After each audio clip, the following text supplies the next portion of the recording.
Muy buenos días, tengan todos ustedes.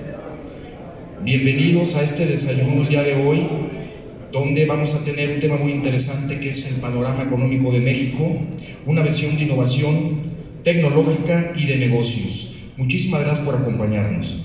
Esta mañana nos acompaña el licenciado Eduardo Leiva, que es el director general adjunto de la banca patrimonial y privada de Banco Multiva. Lalo, muchas gracias por acompañarnos. Rodrigo Pacheco, el licenciado Rodrigo Pacheco, que es un periodista muy reconocido de negocios, especializado en análisis económico y político. Muchas gracias, Rodrigo, por estar aquí en Aguascalientes. Muchísimas gracias. Estamos dando una muy cálida recepción en Aguascalientes. El licenciado Víctor Rivera Camacho, que es el director regional de la parte centro Bajío, occidente de Banco Multiva. Víctor, muchísimas gracias por acompañarnos. Y por supuesto, y desde luego, muchísimas gracias a ustedes por estar aquí con nosotros. Bueno, antes de ceder la palabra a Eduardo Leiva, que es quien va a empezar a platicarnos, quiero leerles un poquito del currículum de ambos. Empezaré ahorita con el de Rodrigo. Bueno, Rodrigo Pacheco es un periodista de negocios especializado en análisis económico y político. Como conferencista ha impartido sus conocimientos en el desarrollo económico del país y su relación con el contexto internacional. Actualmente es el conductor de Imagen Empresarial, un programa de radio, colaborador también de distintos espacios informativos del Grupo Imagen y Multimedia. Rodrigo es licenciado en Relaciones Internacionales por el Tecnológico de Monterrey y forma parte del Consejo Editorial de la revista Istmo del IPADE. En resumen, Rodrigo Pacheco es un experto en negocios que aporta un valioso enfoque en el análisis crítico de la discusión sobre la economía mexicana. Él es Rodrigo Pacheco. Rodrigo, gracias por estar con nosotros. Y ahorita, en este momento, tomará la palabra el licenciado Leiva, que también voy a permitir leer algo de su currículum. Eduardo Leiva Sánchez es el director general adjunto de la banca patrimonial y privada. Cuenta con una amplia formación y experiencia en finanzas, incluyendo una maestría en administración financiera, convención honorífica y una maestría en dirección estratégica. Además, ha participado en diversos programas de formación y ha sido galardonado con premios como el Círculo de Oro otorgado por Citibanamex. Es también reconocido por su trayectoria en los medios de comunicación y habiendo participado en programas de radio como el de Francisco Sea, Darío Celis y actualmente en el programa Primera Emisión con Pascal Ventral del Río y con Rodrigo Pacheco. Muchísimas gracias. Adelante, Lalo, por favor.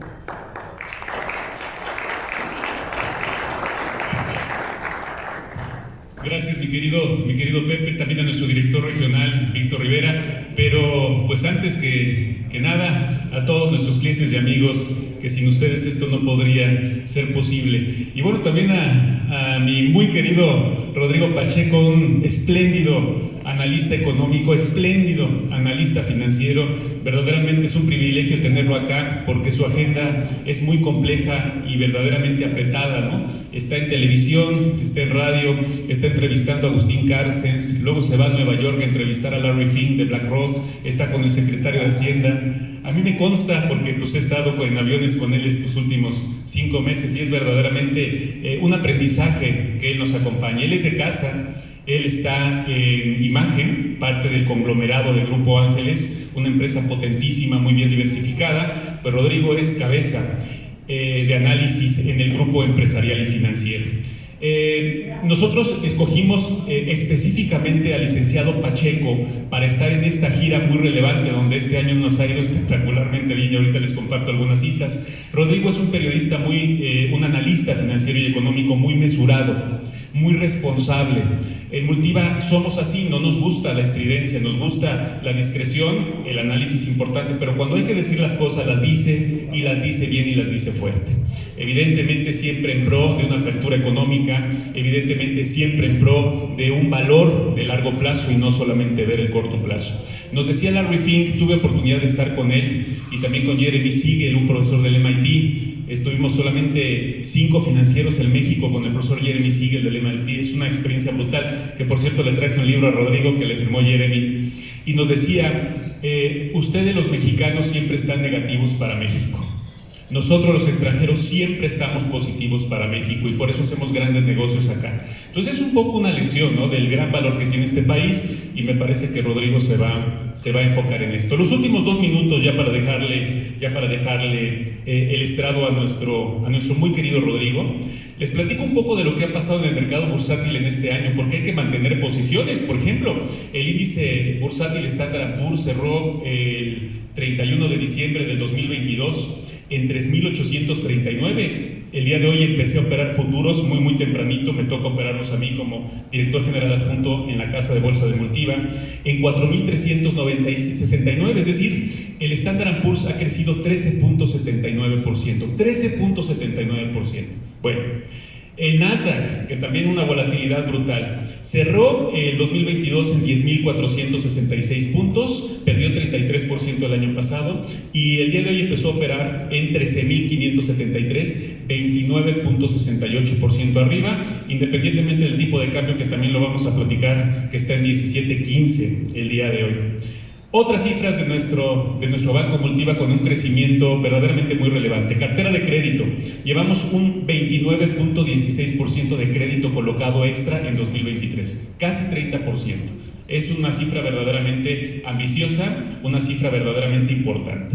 La captación, el crecimiento de captación en el banco y en la casa de bolsa.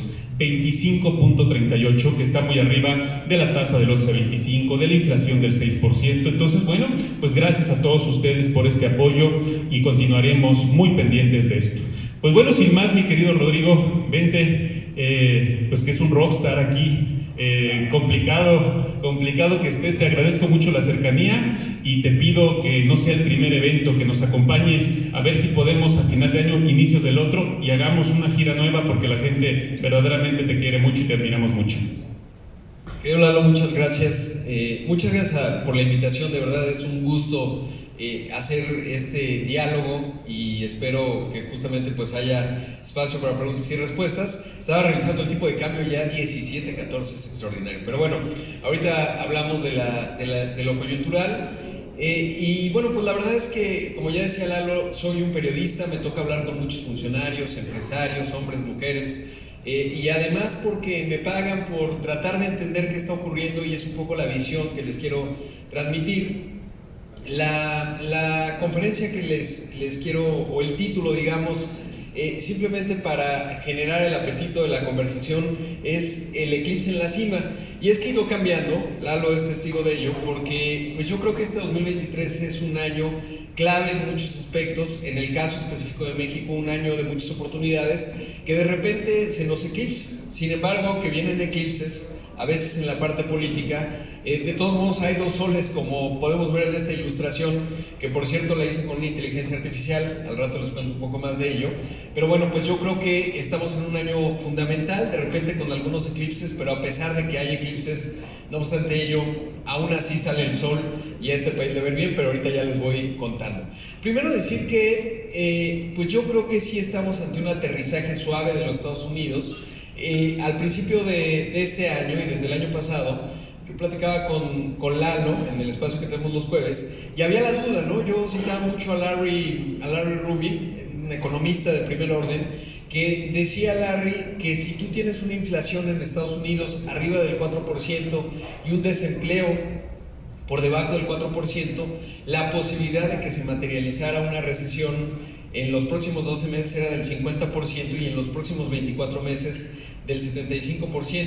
Eso es lo que decía Larry Rubin a finales de 2021. Él, pues además de que fue secretario del Tesoro, dirigió Harvard, etcétera, tiene muchísima reputación, fue de los que advirtió cuando todavía estaba la discusión de si la inflación iba a ser transitoria o persistente. Él decía va a ser persistente y no le faltó razón. Sin embargo, en la parte del aterrizaje suave, o él decía que iba a haber un aterrizaje forzado, pues no, la verdad es que ahí falló, porque lo que estamos viendo es que la inflación en Estados Unidos, ahí dice 4.9%, pero es que ayer salió el dato, bajó a 4% la inflación en los Estados Unidos, y el desempleo se generaron en el dato más reciente más de 300,000 puestos de trabajo, estamos hablando de 3.7%, y por eso es que pongo ese avión, porque Estados Unidos está aterrizando suave. Todavía hay quien considera que a lo mejor a finales de este año va a haber una recesión leve. Yo la verdad creo que ya se rompieron los parámetros, siempre lo comentamos Lalo y yo, y Lalo desde muy temprano, lo recuerdo bien, decía Yo no veo recesión y aquí estamos pues ya a la mitad del 2023 y no está habiendo ningún tipo de recesión y nadie está hablando de un aterrizaje forzoso. Claro, hay puntos de fragilidad que creo que no debemos subestimar, pero bueno, pues los datos son los datos y así se ve hoy el panorama. Y esto tiene implicaciones. Hoy el Banco Central de la Reserva Federal va a tomar su decisión de política monetaria. Con los datos de la inflación tiene espacio para no aumentar la tasa de referencia. Es probable que se quede en 5.25% y eso, por supuesto, es lo que en parte explica la fortaleza que estamos viendo hoy del peso. En realidad no es tanto la fortaleza del peso del día de hoy, sino la debilidad del dólar, ¿no? Si uno verifica el dólar con respecto a otras monedas emergentes, pues vemos que va perdiendo más o menos en la misma proporción o depreciándose porque es un precio. Pero bueno, ¿cómo llega a México? Aquí estamos viendo el crecimiento de nuestro país. Este es trimestre a trimestre, cada barra a tasa anual, y me parece que sirve mucho para entender cuál es la dinámica económica. Vemos cómo desde mediados de 2018 empezó a desacelerarse la economía. Ya en el 2019 teníamos una recesión leve. De repente en el discurso político se dice, no, lo que pasa es que la caída del 2020 pues fue obviamente por la pandemia sin duda, pero México ya llegó con bastante tos, ¿no? Llevábamos el primer trimestre de 2020 cuando todavía los efectos de la pandemia en México no se sentían, la actividad industrial en China ya empezaba a acelerarse en finales de enero, febrero. En México realmente el dato económico de Estados Unidos tampoco lo mostraba y llegamos con tos, ¿no? Básicamente 1.3%, luego vino el socavón del segundo trimestre de 2020, ahí sí nos confinamos, el mundo tuvo la peor recesión en la historia desde la Segunda Guerra Mundial o la Gran Depresión, como quiera verse. México en 2020 cayó 8.3%, luego nos recuperamos, entre comillas, y ahorita abundo un poco más en ello, 5%. Luego el año pasado sorprendió, creció la economía mexicana al 3.1%, ya se notan los efectos de esta reconfiguración de cadenas de suministro, que está llegando cierto grado de inversión a México, sobre todo pues aquí, en la parte norte del país, en Jalisco, en Guanajuato. Y luego, pues este primer trimestre, que ha sido un dato muy sorprendente, es el dato más reciente del INEGI, 3.7% de crecimiento económico en el primer trimestre de este 2023. Y a como se ven los datos, actividad industrial, exportaciones, venta de autos nuevos, la verdad es que el segundo trimestre no se ve nada mal. La actividad industrial mostró, digamos, que todavía sigue cierta inercia y sobre todo en la parte de consumo también se está viendo.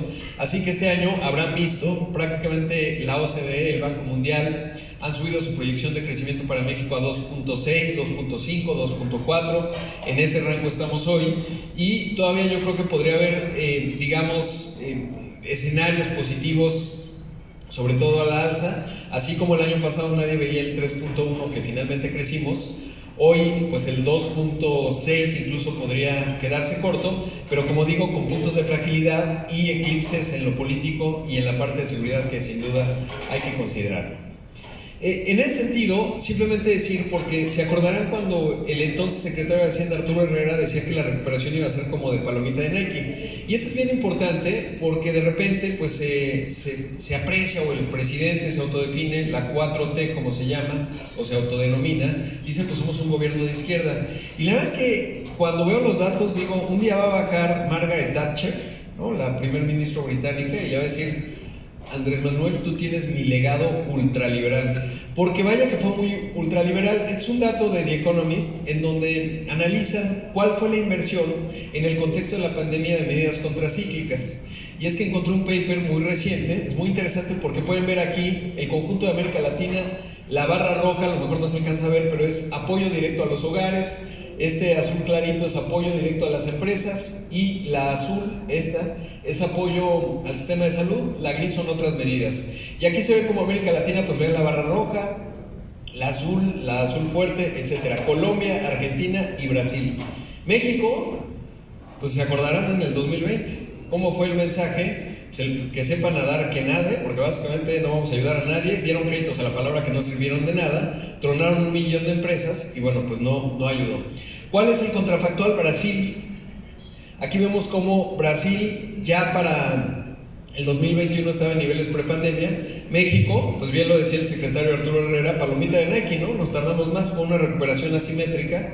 la que tuvo nuestro país, porque como no hubo medidas contracíclicas, si tú pierdes 1 millón de microempresas, luego volverlas a regenerar, pues es un asunto complicado, y evidentemente eso, pues incluso se dio en la formalidad. Pero detrás de los grandes datos del crecimiento económico del 3.1, de pues la recuperación asimétrica, 5% en 2021, 3.1 el año pasado, va bien, 3.7 en este primer trimestre, hay una realidad muy diferenciada. Este es un indicador que he ido componiendo. Esta es la encuesta, esta barra, que entre más azul, más por encima de la media nacional, la encuesta ingreso-gasto de los hogares en México. El dato más reciente es 2020, se publica cada 2 años, bueno, empezó en 2016, luego 18 y ahora en 2020, y estamos ya prácticamente a mes y medio de que se publique la encuesta ingreso-gasto 2022, se va publicando cada 2 años. Obviamente la publicaron en 2021. Luego, ¿cuál es la tendencia? La pobreza, la evolución de la pobreza, el promedio educativo, que es fundamental. Ustedes lo saben mejor que yo. No hay una empresa que llegue a un lugar y diga, oye, pues me dan exención fiscal, ¿no? Por ejemplo, pensemos en el transísmico. Adelante, no, tienes que considerar, además del tema fiscal, pues si hay capital humano, ¿no? Personas capacitadas que puedan trabajar, etcétera. Por eso el promedio educativo es fundamental. Y otro aspecto que me interesa mucho destacar es el sector informal, en este caso es la informalidad laboral. Y aquí vemos este México, que es el México que va rápido. Tenemos en primer lugar Nuevo León, que el ingreso promedio del hogar en Nuevo León es 44% por encima de la media nacional, 44%. Vemos Baja California 34%, y es interesante porque si ven, Nuevo León tiene una informalidad del 36%, es informalidad laboral, o sea, muy baja. De repente uno ve a Nuevo León y dice, esto parece un país europeo, pues mediano, ¿no? Tipo Polonia. Es un país que tiene pues bajos niveles de informalidad, es un nivel de prosperidad interesante, obviamente con las inversiones que están desdoblando pues todavía más. Lo mismo vemos en Baja California Sur es bien interesante, porque si vemos en el mapa, pues es el México que está conectado a la región Norteamérica, que tiene manufactura de excelencia, amplias clases medias, y Baja California Sur pues más bien está vinculada a Estados Unidos, pero vía el turismo, pero lo ha hecho muy bien. Vemos, por ejemplo, la Ciudad de México, que además esto también demuestra algunas correlaciones políticas. Como no hubo medidas contracíclicas, y la Ciudad de México, que es la entidad más grande desde el punto de vista PIB, es una ciudad de servicios, pues como no hubo medidas contracíclicas, tronó como un ejote, cayó 20% el ingreso promedio del hogar. Normalmente en la encuesta 2016-2018 salía Nuevo León, Ciudad de México 1-2. Bueno, pues recibió un golpazo la Ciudad de México en el 2020, y en parte cuando vino la elección en 2021, cuando se renovaron las alcaldías, pues Morena perdió la mitad. A mí no me sorprendió porque perdió las clases medias, ¿no? En el impacto de la pandemia. O sea, hay una correlación interesante. Ahí está obviamente Aguascalientes, con un hogar promedio de 16% por encima de la media nacional. También tuvo un impacto obviamente por la pandemia, cayó 8.3% el ingreso por hogar, una informalidad por debajo de la media nacional de 40%, en fin. Y así se ve este México en el mapa. Hace el INEGI, no parte de esta misma encuesta, pero qué porcentaje de los hogares están en clase baja. Ahorita les abundo más en estos datos. Ahí se ve como Nuevo León, a pesar de que es pues una de las entidades más prósperas, 51%, la mitad de los hogares está en clase baja, y eso es un tema importante, sobre todo porque sus bajos niveles de informalidad, pues quiere decir que hay quien está en la formalidad y todavía no alcanza un ingreso, digamos, que lo saque de este umbral, aunque ha habido una compensación con el aumento de los salarios. Luego, y la Ciudad de México es interesante, ya nada más ahí mencionar, porque, por ejemplo, ven, la Ciudad de México tiene una informalidad del 47%, pero tiene menos hogares en la clase baja, ¿no? Es el que tiene menos hogares en clase baja, 38%.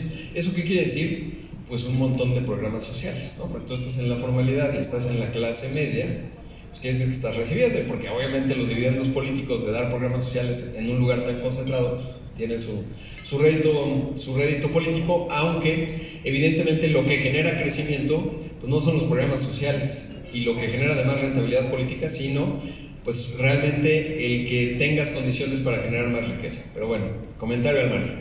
Este es el México intermedio. Aquí yo creo que hay entidades que van a ir al México que va más rápido. ¿Cuáles son algunas de ellas? Guanajuato, por ejemplo, que de hecho en la encuesta 2016 salía Guanajuato en la parte del México que va rápido. Esto no es mi opinión, o sea, no voy acomodando los estados según me caen, sino más bien voy sacando los datos, promediando, haciendo ponderaciones, y va arrojando eso, ¿no? Guanajuato claramente le ha pegado a la inseguridad, pero es un estado que yo creo que tiene todas las condiciones para acelerar. De hecho, si llega a resolver el tema de inseguridad, que yo creo que se puede resolver, pues en esa va a acelerar. San Luis Potosí, por ejemplo, también tuvo la inversión ahora de BMW de 800 millones de euros. Yucatán, yo creo que ahí Yucatán es un ejemplo de lo que sí podría ser el sur-sureste, porque ha descubierto sus vocaciones de manufactura, tiene inversiones de Mercado Libre, Amazon, etcétera, de modelo, y al mismo tiempo se ha dinamizado mucho en el turismo. Yo creo que lo hace bien. Es muy interesante la postura ahí de Mauricio Vila. No voy a hablar de política, obviamente. Y Quintana Roo, ¿no? Quintana Roo, después de la Ciudad de México, es el que más cayó. 23%, obviamente, en el contexto de la pandemia. Los que más sufrieron, lo veíamos también en el dato de Baja California Sur, pues tuvieron un impacto muy severo, obvio, por la pandemia. Y hay otros estados, por ejemplo, Michoacán, la verdad es que no se le ve muy bien. Durango, yo creo que va a seguir en el México intermedio. El Estado de México, que es la segunda entidad más grande desde el punto de vista del Producto Interno Bruto, tuvo su elección, pues es casi un país, ¿no? Son 17 millones de habitantes, realidades muy diferenciadas, unas partes muy urbanas, otras más bien agrícolas, con ciertos sectores muy pobres, y bueno, pues ahí lo vemos a media tabla. Y así se ve este México intermedio. Les digo una parte, yo creo que va a ir rápido. Y luego vemos, por ejemplo, Quintana Roo es interesante porque tiene prácticamente el mismo número de hogares, o bueno, no número, pero porcentaje de hogares en clase baja. Y luego viene el México rezagado. Y aquí es interesante porque los datos lo muestran, ¿no? O sea, el diagnóstico de la actual administración no es malo.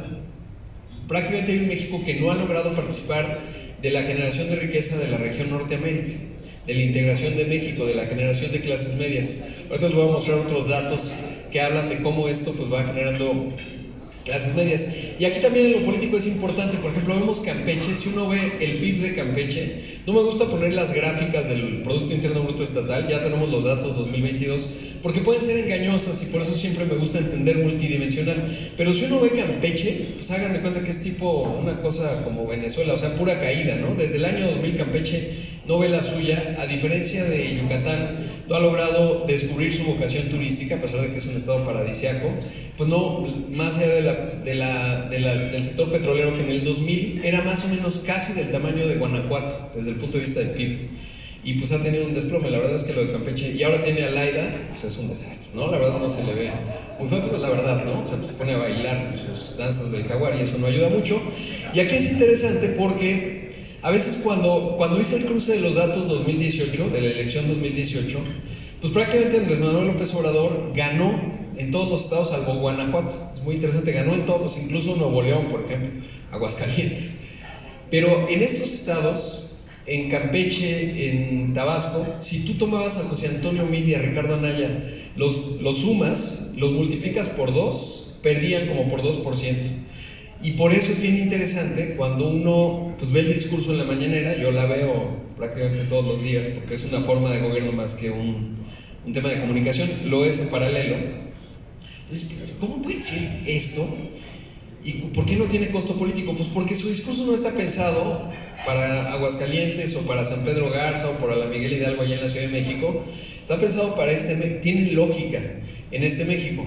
Ahora, pues aquí vemos, por ejemplo, la informalidad. Aquí prácticamente la informalidad está por encima de la media nacional. Tienes entidades como Oaxaca, que tiene 81% de la informalidad, o Guerrero. O sea, ahí la pregunta es quién trabaja en la formalidad, ¿no? Cuando vas a estos estados, pues quién trabaja en la formalidad: los del gobierno federal, estatal, los del sistema de salud y los maestros.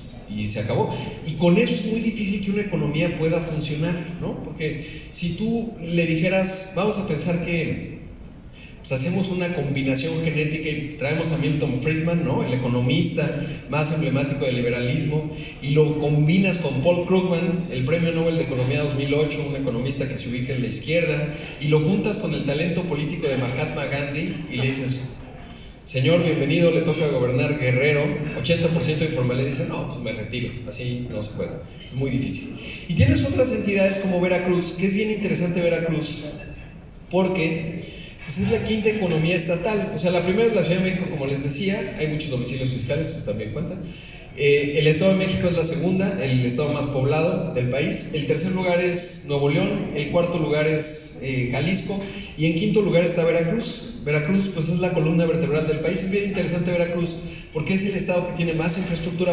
Cuando México todavía no era México, Veracruz ya estaba, ¿no? La primera empresa, el Café de la Parroquia, nació antes de que México fuera independiente. O sea, negocios no le faltan, infraestructura no le faltan, y vocaciones tampoco. Además de la petroquímica, la logística, tiene también, por supuesto, la parte agrícola, que si cruza el Golfo, pues rápidamente conectas a la costa este. Por eso el transísmico a mí me genera, o sea, yo creo que es una gran idea. Ojalá con eso hubiera empezado esta administración y hoy estaría cosechando incluso políticamente muchos triunfos. Eran las únicas, las zonas económicas especiales de tiempos todavía de Peña Nieto, y bueno, es un proyecto que tiene mucho tiempo. Me parece que está bien, solo lástima que estamos en la parte final del sexenio y vamos a ver qué tanta atracción logra, pero tiene mucho sentido. Ahora, esto nada más cuidado, porque de repente uno escucha al gobernador de Nuevo León, a Samuel, y dice, no, lo que pasa es que en el norte trabajamos, en el centro administran y en el sur están en la hamaca.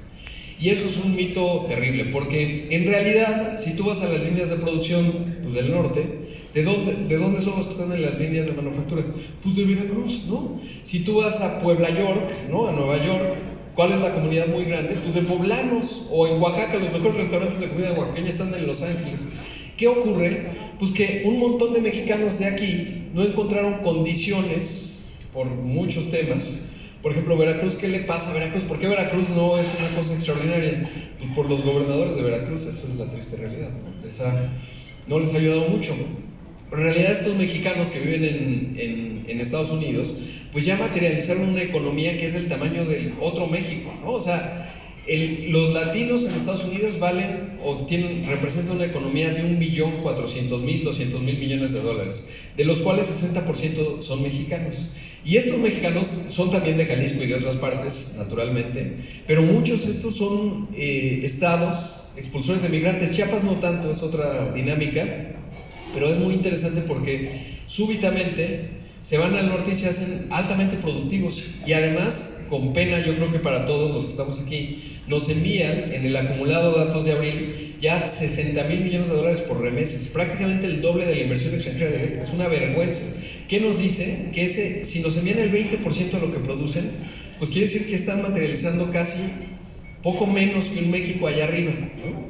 ¿Y eso qué quiere decir? Pues que lo estamos dejando ir. O sea, es un potencial. México podría ser 70% más grande de lo que es hoy desde el punto de vista económico si tuviéramos buenas condiciones, porque es muy extraño. Cruzan la frontera y se hacen altamente productivos. Imagínense qué le pasaría al estado de California, que si fuera un país sería el sexto país más grande por Producto Interno Bruto, o Texas, que es la segunda mayor economía de los Estados Unidos, sin mexicanos. Pues la inflación, o sea, el salario mínimo en California anda en $15, sin mexicanos pues andaría en 30, y ahí les encargo la recuperación y la competitividad del estado. Lo mismo en Texas. Entonces realmente a mí lo que me dicen pues es un montón de potencial perdido, que me da esperanza, porque si lo logramos anclar, digamos, y hacer que participe del México más próspero vía, pues obviamente por eso el transísmico, les decía, a mí sí me genera mucho entusiasmo. Pues eso podría empezar a generar clases medias y empezar a cambiar la dinámica, porque de otra forma, aunque el país vaya con cierta velocidad, una parte como Aguascalientes, como Nuevo León, Chihuahua, Coahuila, etcétera, y va rápido, pues si vivimos en una democracia, que vamos a seguir viviendo en una democracia y de eso nos encargamos todos, pues se nos va a seguir manifestando. Entonces necesitamos que esto se resuelva, y obviamente no es con programas sociales, ¿no? Aquí es interesante porque, por ejemplo, la única parte azul es que Oaxaca, Guerrero y Chiapas han tenido una recuperación en el ingreso de los hogares. Obviamente es mucho más abajo. O sea, el hogar de Chiapas, por ejemplo, promedio, está, así como Nuevo León está 40% por encima de la media nacional, el de Chiapas está 40% abajo de la media nacional, y ha mejorado, son los programas sociales. Pero claro, los programas sociales, en mi opinión, hay una parte que son importantes en términos de que hay personas que sí, si no están en condiciones muy críticas, pero no se pueden eternizar, ¿no? O sea, esto nació en Solidaridad, luego Progresa y fue cambiando de nombre, es básicamente el mismo, y pues ya lo cobran los nietos, y esa no es la idea de un programa social. El programa social lo que tiene que hacer es generar condiciones para que eventualmente ya no necesites el programa social, si no, así no funciona.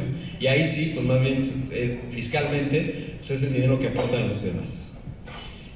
Y ya nada más poner ahí cuáles son los umbrales de los hogares de acuerdo a lo que define el INEGI. Es multifactorial. De hecho, hay un libro que se llama Clase Mediero, que se publicó en 2010, de Luis Rubio, muy bueno, que habla de que en realidad México tiende a ser un país más de clases medias, no tanto por el ingreso en sí, sino por la aspiración.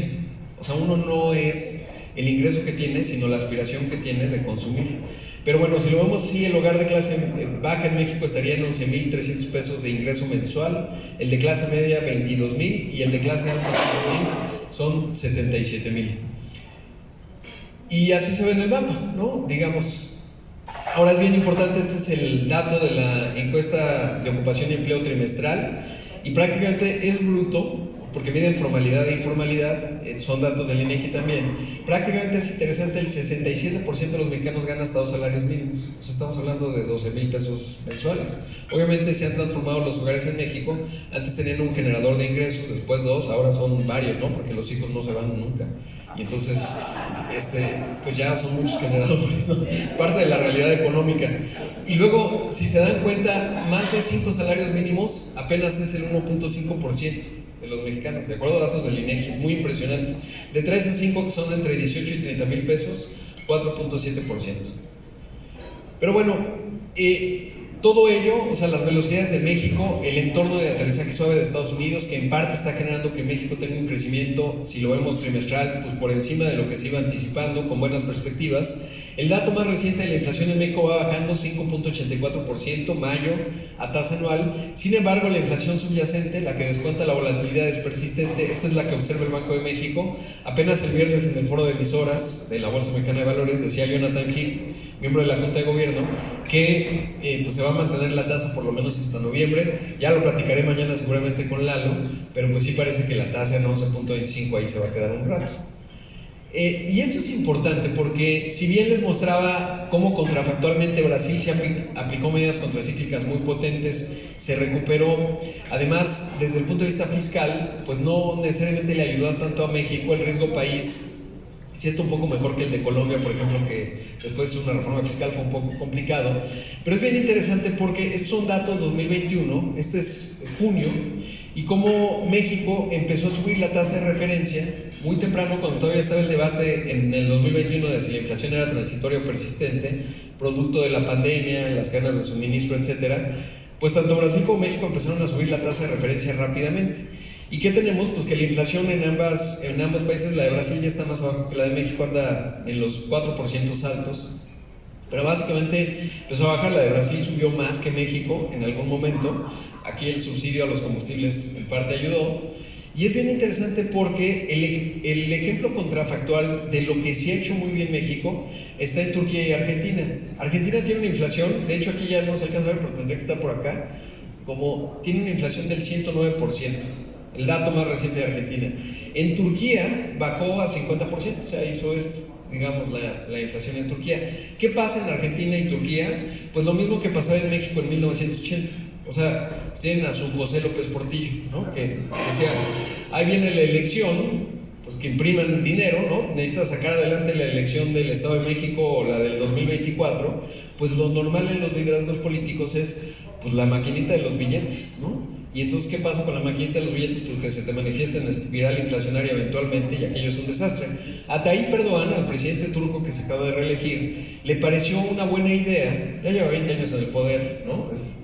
Hay que ponerle ojo a eso por cualquier cosa que se pueda antojar, pero se le dijo, es que si empieza a haber un proceso inflacionario global como el que hemos vivido, pues lo que hay que hacer es que baja la tasa de interés, entonces la gente pide más créditos y la economía se recupera. Sí, como no, el señor no fue a la secundaria o a la prepa, no sé, y pues entonces la inflación de Turquía se disparó a 80%, ahorita está bajando a 50%, acaba de nombrar una banquera central que viene de JP Morgan y tal, y vamos a ver si le hace caso, porque lo que tiene que hacer cualquier persona con 2 dedos de frente pues es subir la tasa de interés, tener un poco de dolor y luego ya tener una economía de crecimiento.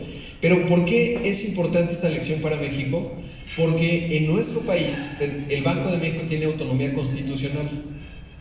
Y entonces, ¿eso qué quiere decir? Que si mañana el presidente Andrés Manuel López Obrador le dijera a Victoria Rodríguez, a la gobernadora, oye, me bajas la tasa porque ya viene el 2024 y quiero que se sienta un impulso económico en México más acelerado y que cerremos en tasas de crecimiento, vamos a pensar, para el otro año se ve un 1.8, 1.9%, hasta hoy yo creo que va a ser más alto, pero que diga, pues que quiero cerrar en 4%, pues Victoria Rodríguez le diría, presidente, con todo respeto, vaya a hacer una reforma al Senado, una reforma constitucional, o sea, no tiene los números, y luego me puede dar órdenes. Y ahí debo reconocerle algo que me parece realmente sobresaliente de esta administración, de este gobierno, es que el presidente López Obrador, la verdad es que no entiende de política monetaria. O sea, cuando uno lo ve, yo lo sigo todos los días, dice, no, lo que pasa es que los expertos dicen que cuando la economía se calienta hay que apagar el coche, pero entonces no avanza, ¿no? Eso es lo que dice, no entiende nada, la verdad, no entiende mucho. Pero sí entiende una cosa, le hace caso a su secretario de Hacienda en turno.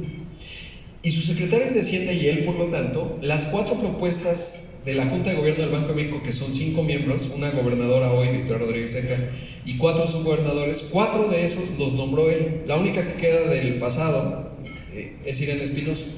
Y los 4 miembros de la Junta de Gobierno que ha nombrado, los sigo, créanme, igual que Lalo y que todos, pues con mucha puntualidad, leo las minutas, etcétera, los entrevisto. Ahora no me llevo muy bien con Victoria Rodríguez Ceja porque la critico, porque no habla mucho, no es excesivamente tímida, y yo creo que los bancos centrales hoy tienen que ser muy claros en su comunicación, pero la verdad es que no tengo más que admiración. Cuando en enero la inflación mexicana tuvo un aumento, nosotros tuvimos, la inflación más alta fue en agosto y septiembre del año pasado, estaba en 8.7%, empezó a bajar en octubre, noviembre, diciembre, y luego en enero tuvo un salto.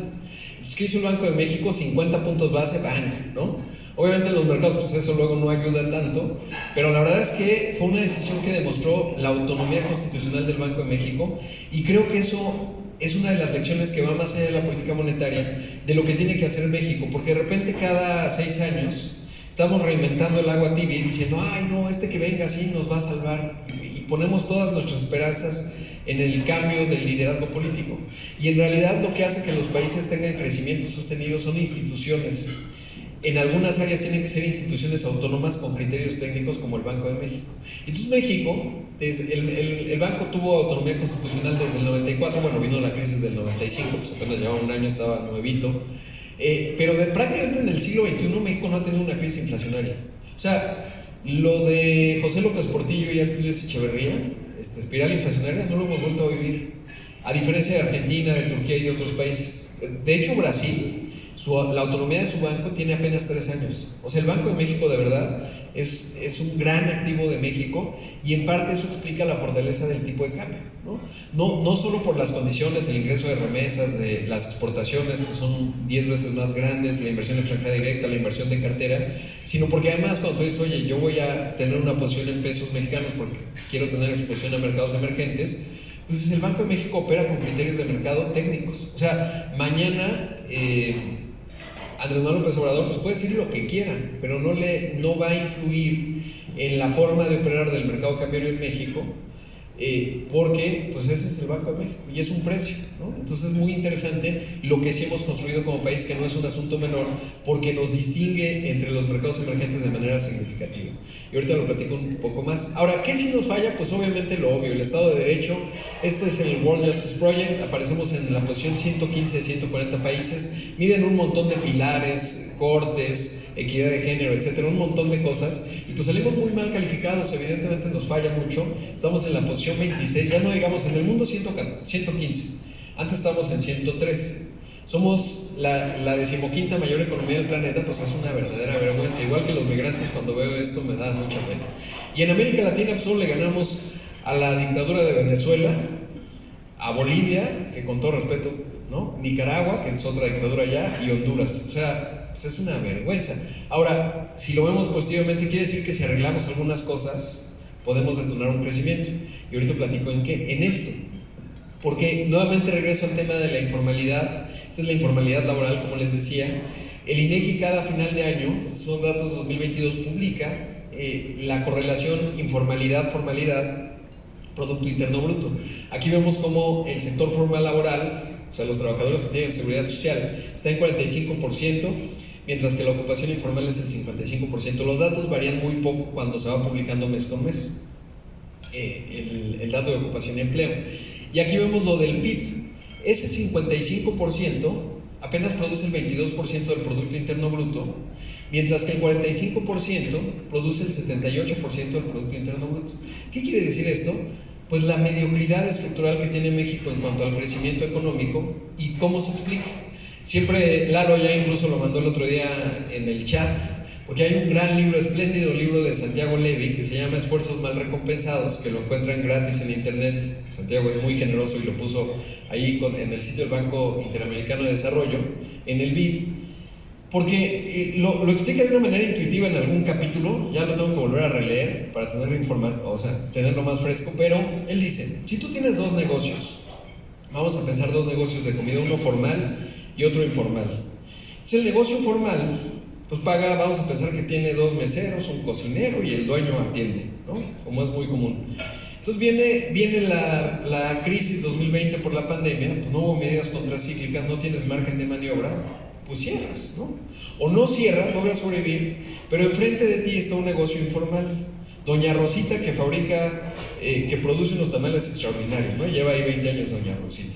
Entonces Doña Rosita, pues te compite, pues tú estás ahí pagando impuestos, es muy complicado, y Doña Rosita, pues es más fácil que la gente, además cuando hay escenarios de dificultad económica, pues dice, mejor me como un tamal que irme a la comida corrida que vale 100 pesos, el tamal me vale 30, con un atole 40, pues ya me ahorré 60 y ya tengo ingesta calórica para más allá de la comida.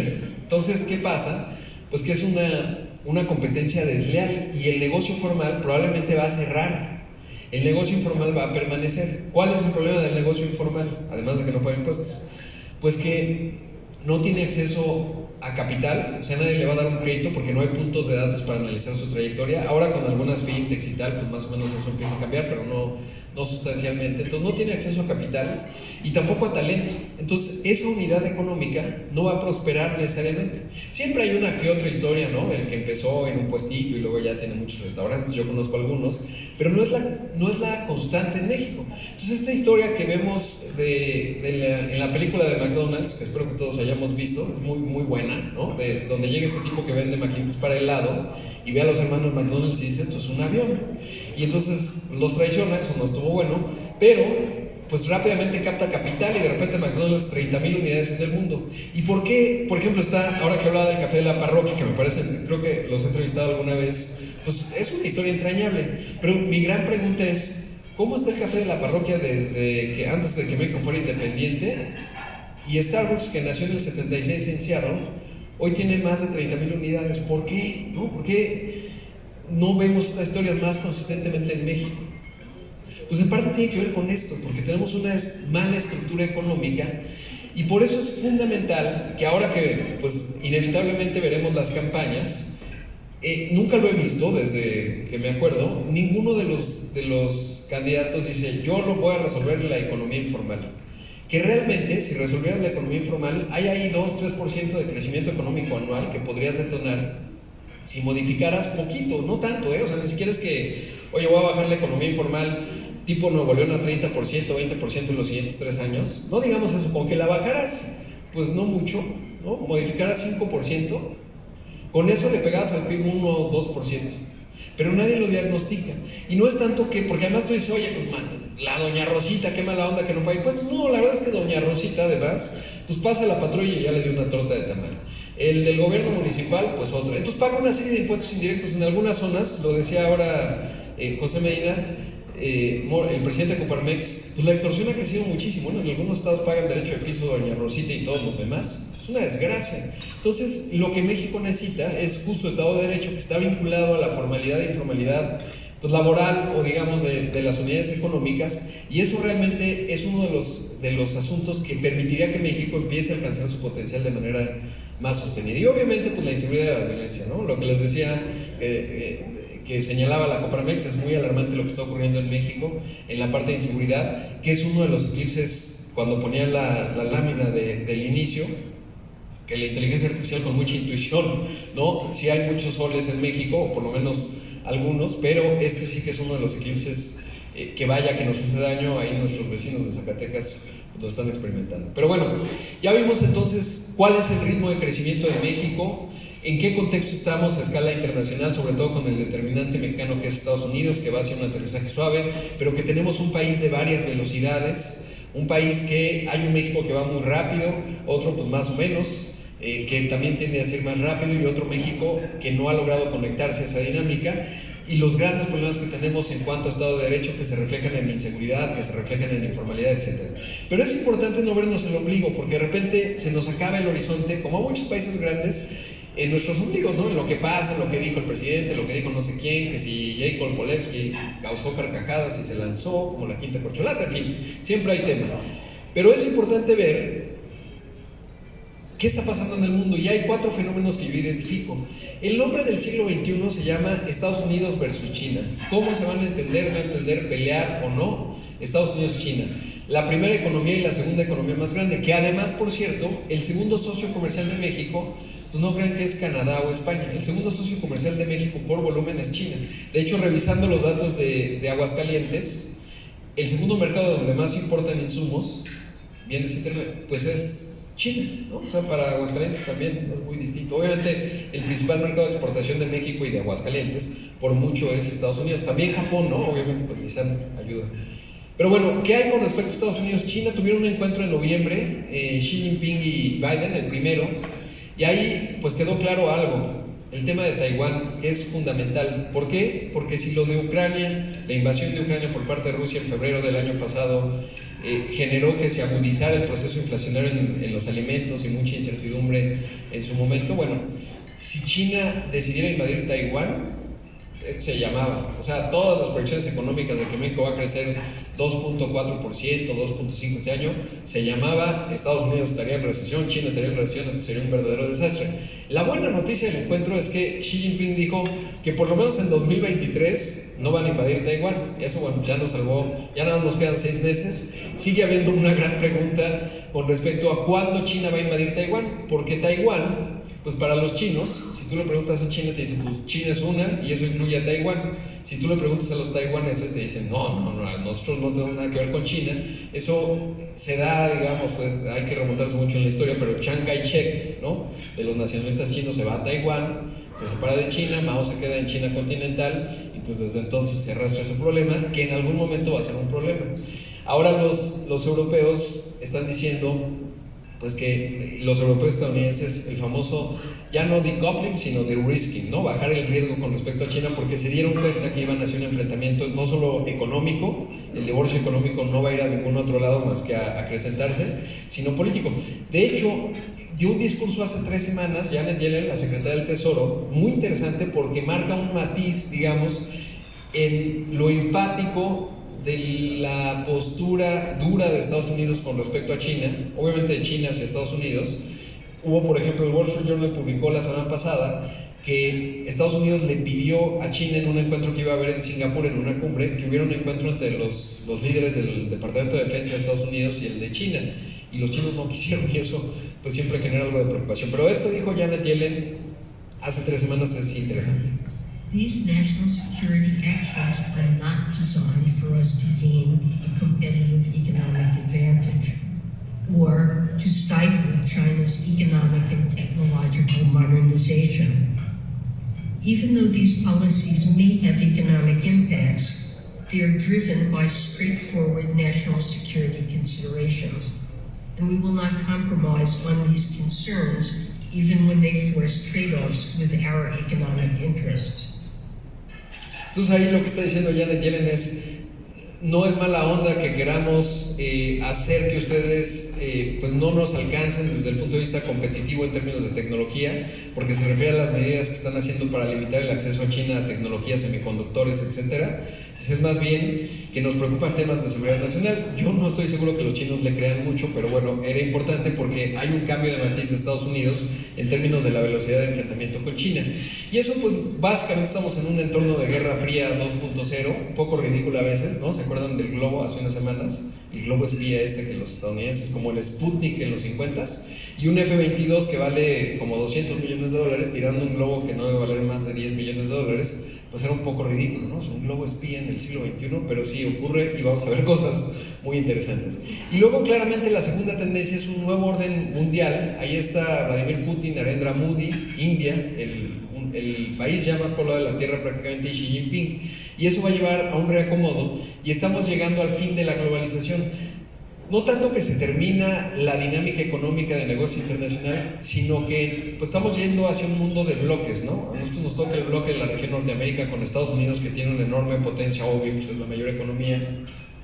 Europa, que está como una bisagra entre China y América y Estados Unidos particularmente, y la zona de influencia china, ¿no? Y entonces ese era el último McDonald's, bueno, no el último, pero era el McDonald's que se abrió en tiempos de Gorbachev, todavía en la perestroika, en Moscú, pues ya cerró, ¿no? Porque cuando se abrió ese McDonald's decías, ok, ya llegamos a una nueva era en donde pues no importa el tono del régimen y de gobierno, se hacen negocios, ¿no? En el capitalismo, pues ya no necesariamente, y eso es importante verlo.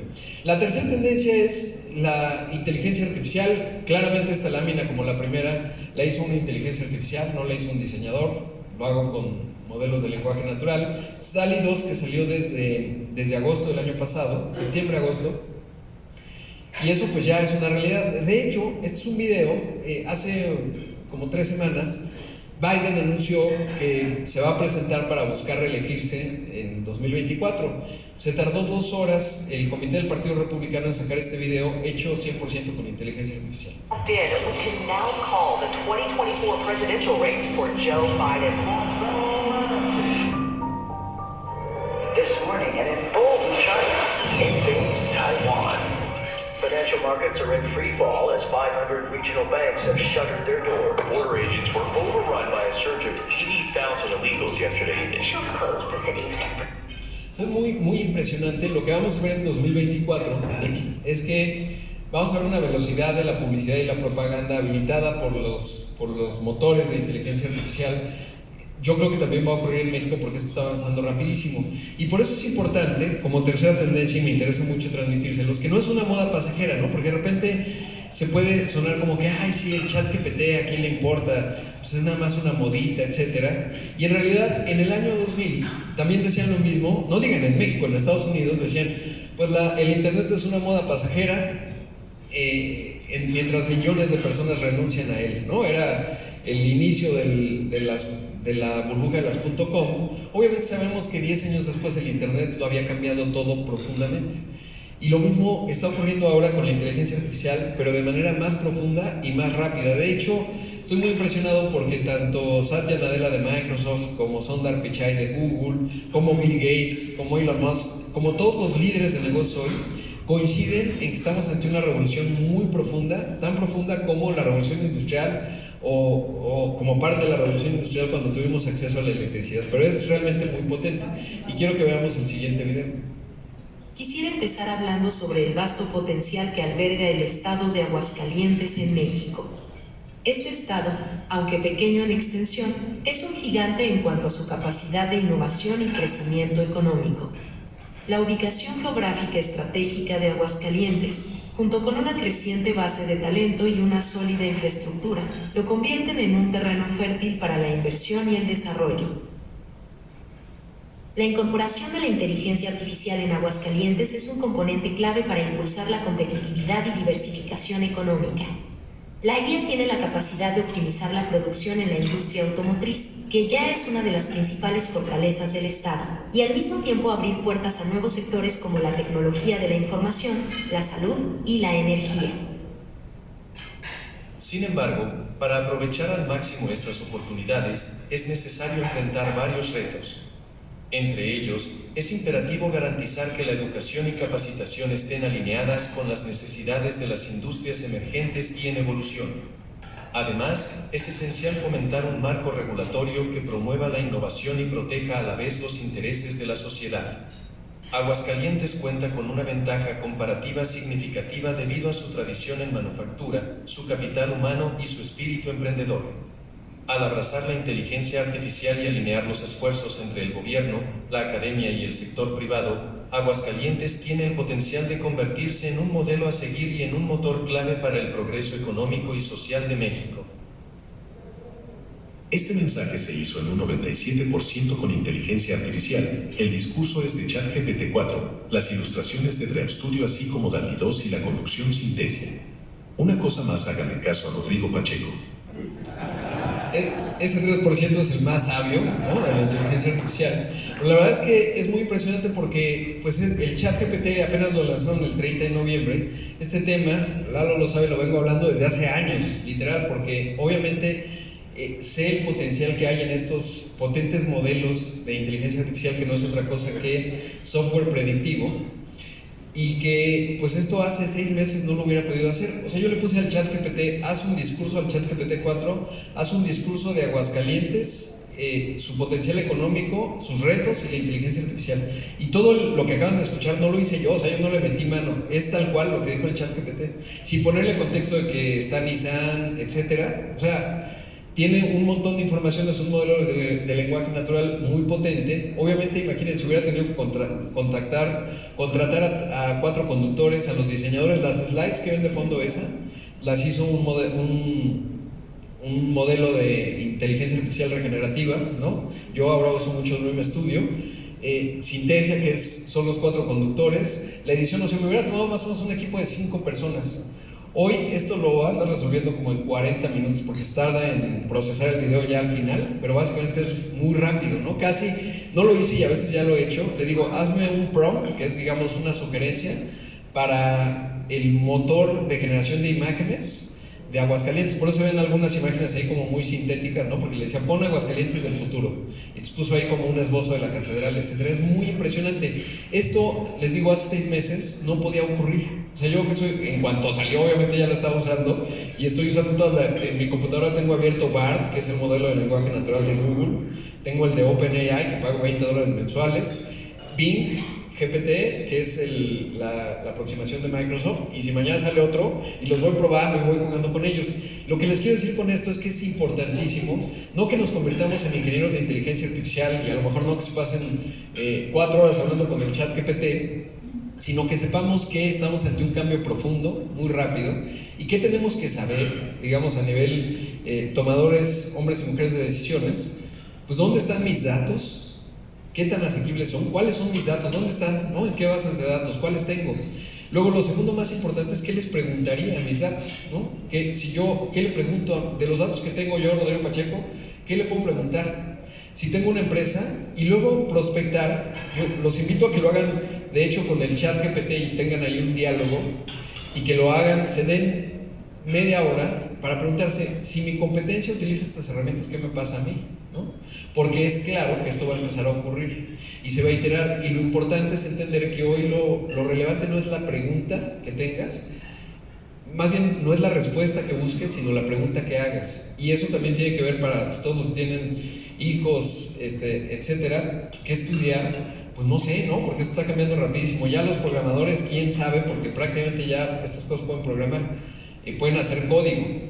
Pero lo que no es sencillo es, 1, saber pensar, 2, saber hacer buenas preguntas, 3, entender cuál es la dinámica de estas tecnologías. Porque de otra forma, esta la vengo poniendo, esta slide, desde hace muchos años, porque de repente me parece que México, y por eso lo importante de no vernos los ombligos, pues estamos ahí discutiendo que si la refinería va a refinar, que si el aeropuerto AIFA va a funcionar, que si la elección no sé qué, y tal. Y realmente estamos en una discusión equivocada, porque lo que realmente tenemos que hacer es darnos la vuelta y aprender a surfear este cambio profundo económico que está llegando y que va a ser con mucha fuerza y gran velocidad. Y la cuarta gran tendencia es el cambio de la matriz energética. Yo no sé si vamos a lograr mitigar el cambio climático. Ya lo último que leí es que pues el objetivo en el Acuerdo de París era que para el 2050 lográramos acotar el calentamiento global en 1.5 grados, y parece que en 2026 y 2027 ya vamos a llegar a 1.5 grados de aumento de la temperatura global. Entonces ya vamos tarde y mal, pero lo cierto es que como imperativo de negocios llegó para quedarse. O sea, esto no es pregunta, es cómo vamos a adaptarnos. Este es un mapa que hace el Banco de México, que toma información de Conagua, y uno se preguntaría ¿por qué al Banco de México le interesa el cambio climático y las sequías? Pues porque eso tiene que ver todo con la estabilidad del sistema financiero. Y como pueden ver, pues lo que viene a México son más sequías. De hecho, este es el mapa que hace el panel intergubernamental del cambio climático de la ONU, que es el máximo órgano. A México le tocan 2 regiones, Centroamérica Norte, que es y Centroamérica Sur. Y en Centroamérica Norte, básicamente, ¿qué va a pasar? Más sequías. O sea, olvidémoslo. Ahora, uno dice, no, bueno, pues ya, ¿qué hacemos, no? Qué terrible. No, lo que hay que entender es que el precio de algunos activos va a cambiar. Por ejemplo, el agua, al precio que está, pues está muy barata, es muy claro, desde el punto de vista de industrial y desde el punto de vista de consumo individual, claramente está muy barato. ¿Por qué? Porque si uno revisa las redes urbanas en México, en general de cualquier ciudad, se anda perdiendo el 30-40% del agua en tuberías viejas. Si por ahí corriera whisky o su bebida favorita o tequila, les aseguraría que no se filtraría en una gota. ¿Eso qué quiere decir? Pues que el agua va a subir de precio. Entonces lo que hay que entender en las empresas, pues es que tenemos que entender que el agua va a ser más cara en el futuro, que tenemos que adaptarnos a ello, que hay grandes oportunidades en ello, pero que hay que hacer un trabajo muy intenso con las comunidades, porque si no después pues esto se convierte en una fácil presa de cualquier populista y eso, bueno, pues no nos va a ayudar y eso hay que entenderlo ya. Después de contarles, bueno, pues los grandes problemas que tiene México de Estado de Derecho, la velocidad y el potencial, las cuatro grandes tendencias, pues uno dice, qué miedo, y les quiero mostrar este video a propósito de ello. Brazil has been captured on the restaurant's CCTV cameras, but not all is what it seems. Customers at the Cervejera Alpha Date Bar and Restaurant were enjoying their meal on Saturday night at around 9 p.m. outside when they were frightened and forced to flee their tables by a group of people running directly towards them. Patrons of the brewery quickly stood up from their seats after noticing the group heading towards them and began running in the other direction, flipping tables and chairs. The restaurant waiter can also be seen in the footage looking confused and eventually. Esto es muy divertido y por eso les señalaba a esos que pasaban corriendo. Resulta que estaban en Brasil, en Sao Paulo, y allá les da mucho miedo, bueno, no muy lejos de la realidad mexicana, pero allá las gavillas de niños vienen corriendo, son menores de edad, y asaltan a todos los comensales en los restaurantes, si vas en la calle en Río, pues eso pasa. Y entonces de repente estaban todos cenando, en un lugar clase media alta en Sao Paulo, y de repente pues ven que vienen unos tipos corriendo y dicen, ahí viene la gavilla, y todos se paran y corren así, ¡huyan! Y se fueron corriendo. Y en realidad, y por eso lo señalaba, eran unos crossfiteros que estaban haciendo ejercicio, iban corriendo en la banqueta y todos tuvieron miedo. Y eso es importante, ¿por qué? Porque de repente lo que predomina es el miedo, ¿no? Dicen, ay no, México va camino al precipicio, etcétera. Yo me acuerdo que en el verano de 2018, pues muchos decían, México ya llegó el fin, vamos camino al precipicio. Y hoy estamos en el 2023, con un crecimiento de 3.1 del primer trimestre, con un tipo de cambio de 19.14 ahorita que revisaba, con un montón de retos, pero realmente pues es un país que tiene un montón de potencial. Entonces, cuando el mundo va muy rápido, hay que tratar de ser muy ecuánime para no ser un brasileño que ya no acabó la cena, además se transaron el mesero porque seguramente no le pagaron la cuenta y no acabaron de cenar. Si uno quiere cenar hay que ser ecuánime y tienes que saber, si viene corriendo alguien, oye, pues tiene un reloj deportivo, 40 años, pues no creo que nos venga a asaltar, trae ropa deportiva,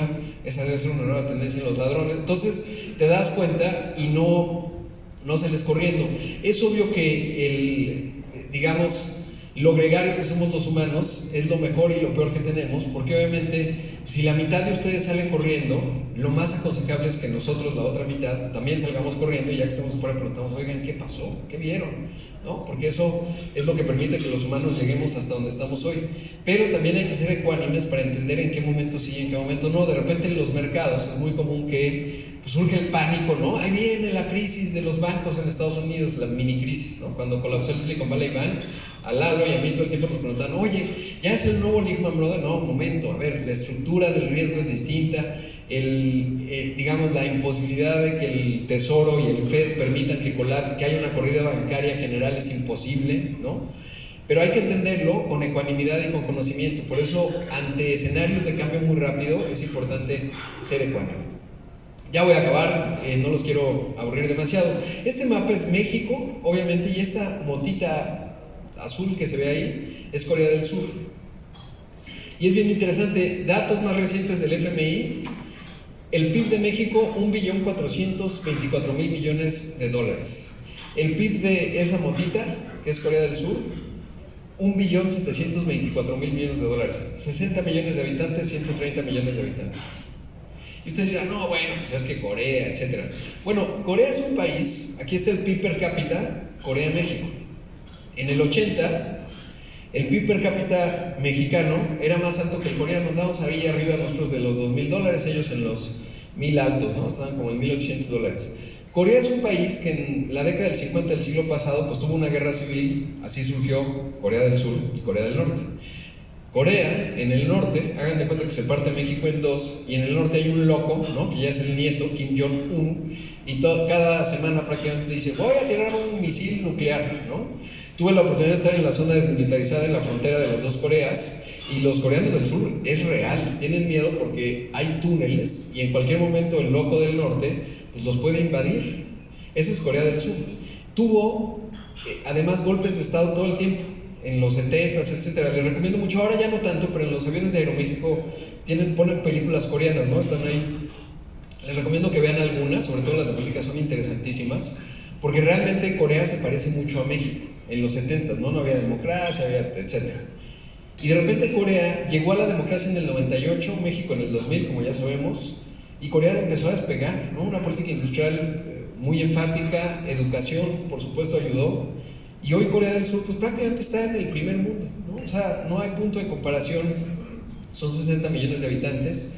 Y eso a mí lo que me hace pensar es que si en el 80 ellos estaban un poquito peor que nosotros y hoy están bastante mejor, si ellos lo lograron, nosotros también lo podemos lograr. Para mí es una inspiración. Cuando veía el juego del calamar, ¿no?, esta serie, pues a mí me daba envidia porque veía, también tuve la oportunidad de ir a Seúl, y ahí cuando llegué a Seúl acababa de ir a Japón y dije, esto es como Japón pero más nuevo, ¿no? Está todo nuevo, es impresionante. Si ven el juego del calamar, yo veía el parque en el juego del calamar donde está el papá ahí con la hija o no sé qué, la va a dejar o pasa por un parque. Pues hagan de cuenta, el Central Park se ve sucio al lado de los parques en Corea del Sur.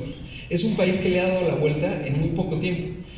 Y si ellos lo lograron con el grado de complejidad que manejan, porque no es que son mágicos o etcétera, simplemente es una política industrial, consistencia, y le das la vuelta. Yo creo que México tiene todo para lograrlo. Tenemos 3 ventajas comparativas: una posición geográfica extraordinaria, salimos al Pacífico, o sea, participamos de la cuenca de Asia, nuestro segundo socio comercial es China, salimos al Atlántico, tenemos un acuerdo con la Unión Europea, tenemos obviamente de vecino la mayor economía del planeta. Además, tenemos un tamaño de mercado importante, somos el 12º mercado más importante de consumo. Siempre que entrevisto a los Procters, Unilevers, etcétera, o a cualquier empresa global, le pregunto, ¿qué papel juega México en tu universo, ¿no? Procter. Siempre vamos a ser el mercado 5 o 10 en el peor de los escenarios, porque son muchos mexicanos, y eso también ayuda mucho. Y en tercer lugar, porque estamos en un gran momento demográfico. La oportunidad de México pues es extraordinaria, además con el famoso nearshoring. Es un escenario de Morgan Stanley que pues dice hay 3 escenarios, ¿no? Uno muy bueno, que aumentarían las exportaciones anuales en 247,000 millones de dólares, un intermedio 155,000, y un escenario bajo, o sea, si lo hacemos medio mal, 78,000. Dado esto... Pero yo hasta me alegré porque es bueno, si ya no lo va a comprar él,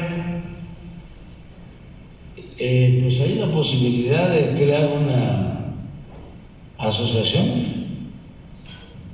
No los torturo mucho, pero es simplemente el eclipse, digamos, que de repente nos genera, que por lo menos en 2024 creo que estamos en este escenario, lamentablemente, pero creo que el potencial para ir al escenario grande está ahí, porque México va más allá de 2024, y el umbral, digamos, de esta reconfiguración de cadenas de suministro, pues depende de quién lo vea. Yo creo que va a ser más largo que 5 o 6 años, que es lo que se estima normalmente, pero es importante. ¿Y por qué es importante? Revisando los datos de Aguascalientes transversalmente y a lo largo del tiempo, pues es una entidad que se ha transformado profundamente gracias a la manufactura, ¿no? Cuando uno ve la mezcla de población urbana, etcétera, es de índice de la manufactura de exportación, es el salario promedio nacional que pagan ellos, 18,000 pesos, o sea, clases medias.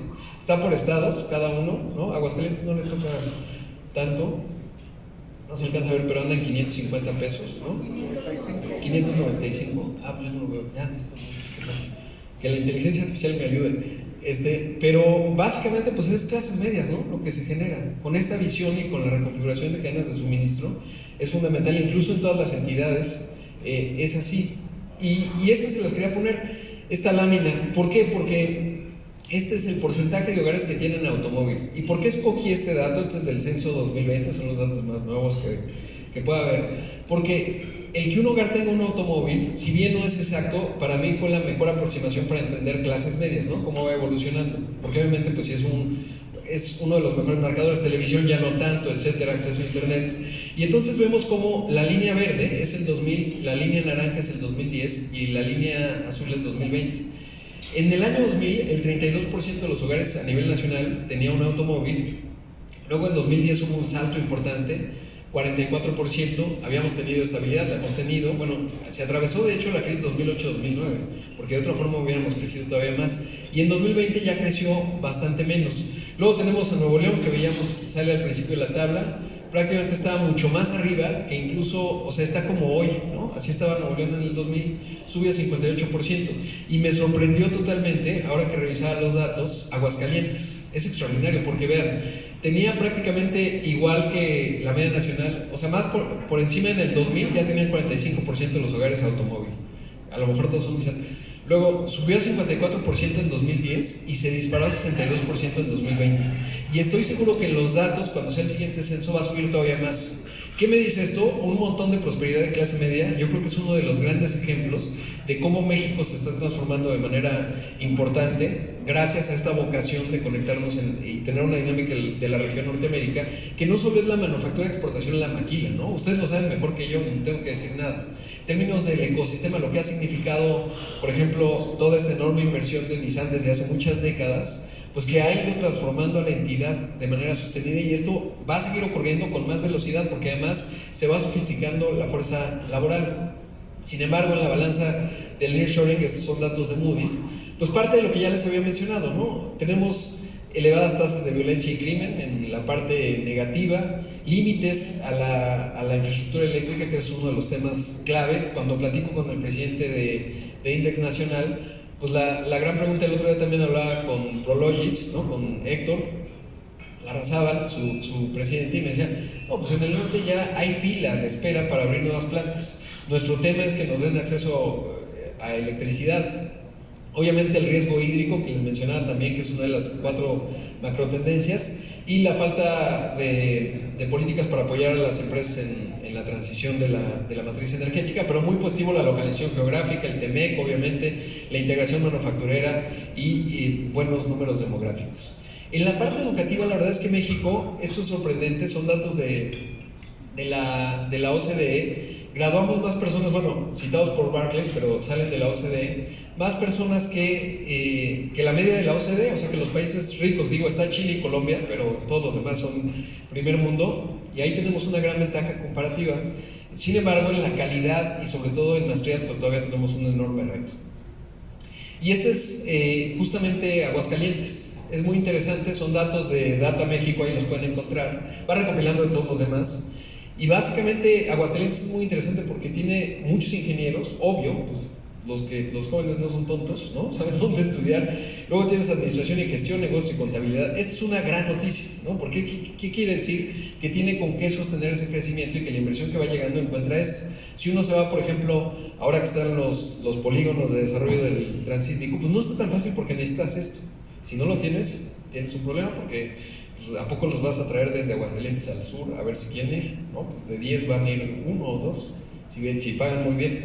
Entonces, bueno, y eso me lleva al otro tema, que es justamente pues estas ventajas comparativas que tiene México. Este es Larry Fink, que hace rato Lalo lo mencionaba. Él encabeza BlackRock, que es el mayor fondo de inversión, administra activos $10 billones, o sea, administra 5 Apples. Bueno, Apple ya creció últimamente estos días en valor de capitalización de mercado, pero unos 6 Méxicos, para que nos demos una idea. Es decir, Larry Fink está en su oficina en Nueva York y le dicen, señor Larry, Macron por la línea 2. Y entonces dice, no, dile a Macron que no, que me fui, estoy. Y él dice, oiga, le habla Xi Jinping por la línea 1, bueno, sí, Xi, hola, ¿cómo estás? ¿Qué vamos a hacer? Cualquiera que necesita inversión a nivel nacional o empresas, se llama BlackRock. Y esto es lo que dijo Larry Fink a finales de enero en el Foro Económico Mundial. No había, y es importante aclararlo, ni un mexicano a la vista, ¿no? O sea, no, porque uno puede entender que cualquier líder de empresa o cualquier pues gestor grande como él, pues quieres quedar bien, ¿no? Siempre hay un interés ahí que quieres quedar bien. No estaba quedando bien con nadie de México, y esto fue lo que dijo allá en Davos, en Suiza. You know, Mexico's advantage is it has lower wages than China. It has an educated workforce. It has a pro-business engagement at the moment. You can transport goods via train into the United States.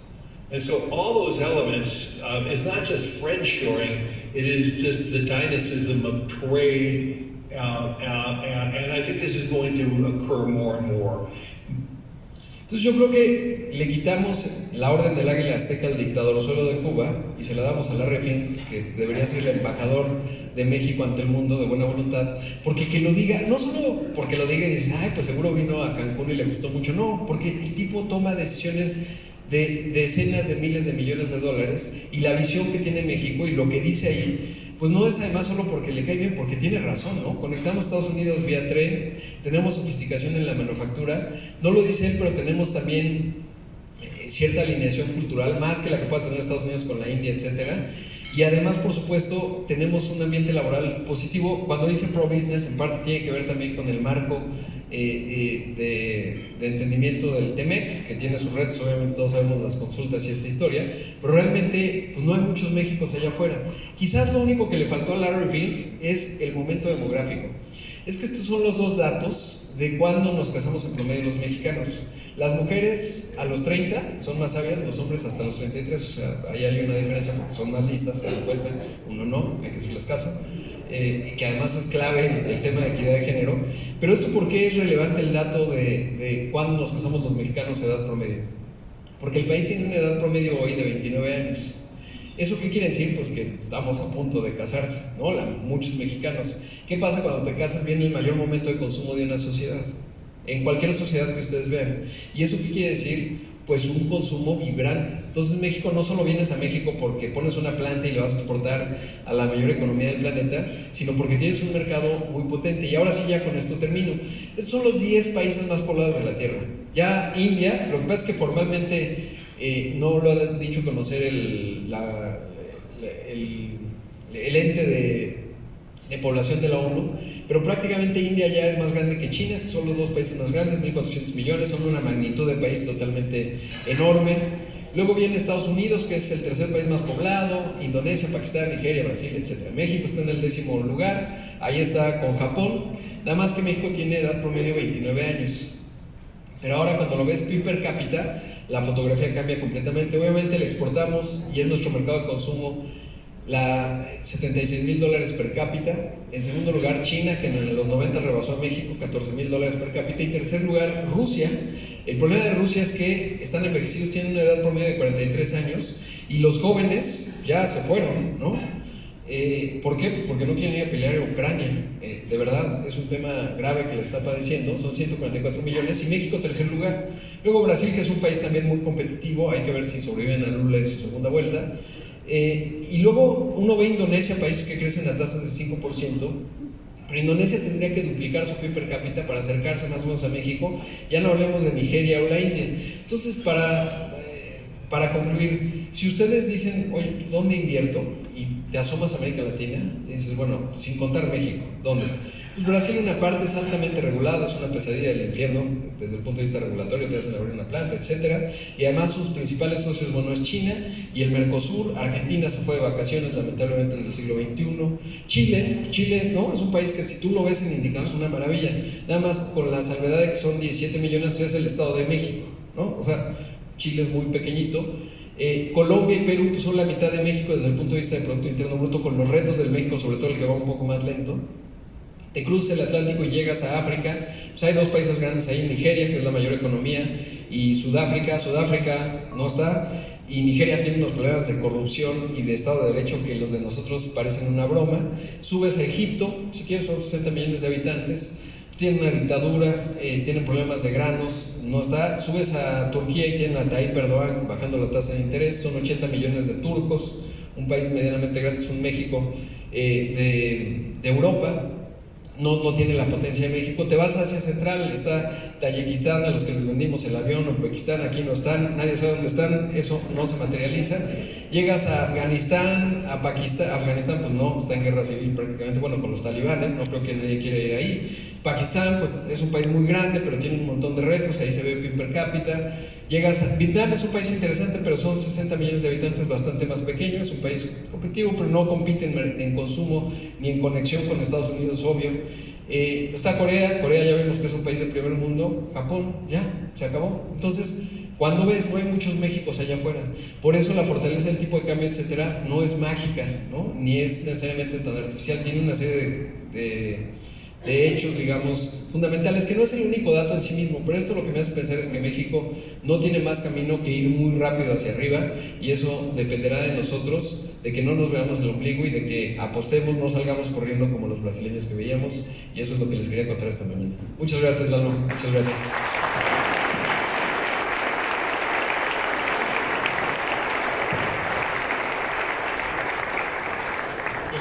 Una espléndida plática, mi querido Rodrigo, de verdad toca muchísimas aristas, complementa muy bien el esfuerzo de comunicación que hacemos en el Banco Multiva. Muchas gracias. Vamos a abrir ahorita una serie de preguntas y respuestas, seguramente va a haber muchísimo interés. Ayer me comentaba Rubén Jiménez, nuestro banquero patrimonial aquí, el tema de si México se va a venezualizar otra vez, ¿no?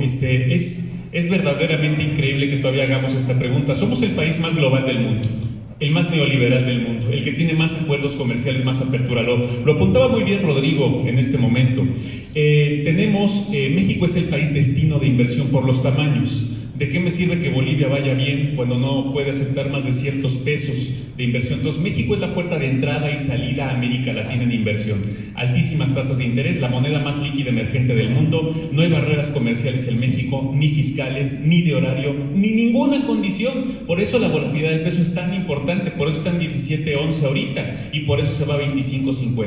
Entonces, quitémonos por favor el fantasma de la venezualización. Somos otro país totalmente diferente y somos más grande que cualquier gobierno.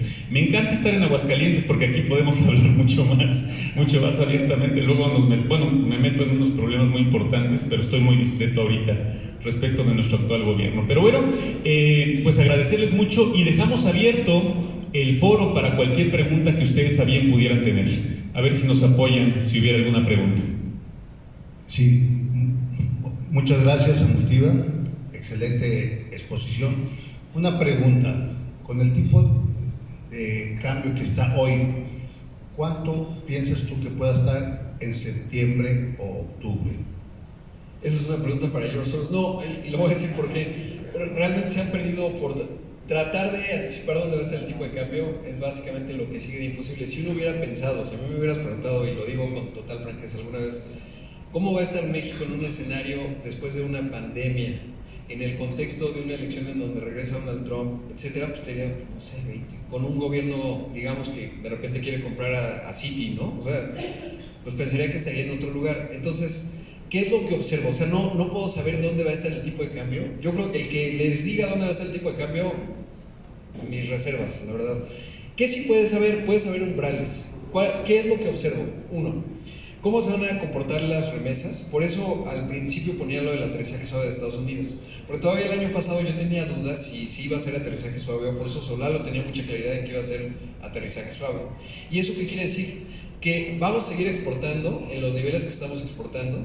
Las remesas probablemente van a seguir subiendo porque el mercado laboral en Estados Unidos se ha mantenido muy vibrante y eso implica, de cara a los mexicanos que viven allá, pues que tendrán trabajo y que seguirán enviando remesas. Dos, la inversión extranjera directa, esa tengo más dudas, ¿no? Por los eclipses que de repente tenemos en lo político y la incertidumbre que puede haber.